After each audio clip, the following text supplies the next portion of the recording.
This is Stanley. Stanley has worked as a cabin steward for the past 11 years, 4 months, and 6 days. He doesn't know this because he's counting, but because he updates a spreadsheet every morning before breakfast.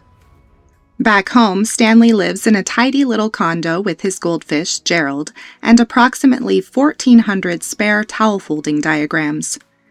Stanley takes great pride in remembering everyone's name by the second day of the cruise. He insists it's because he has an excellent memory.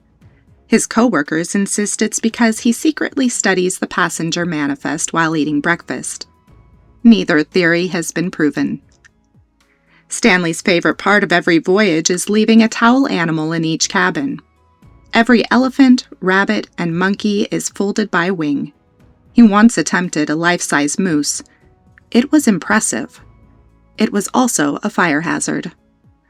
When he's not making beds with military precision, Stanley enjoys organizing closets, alphabetizing spice racks, and quietly straightening picture frames in hotel lobbies that he isn't staying in. He dreams of one day creating the world's first towel animal museum. Until then, Stanley will continue making cabins feel like home, one suspiciously expressive towel monkey at a time.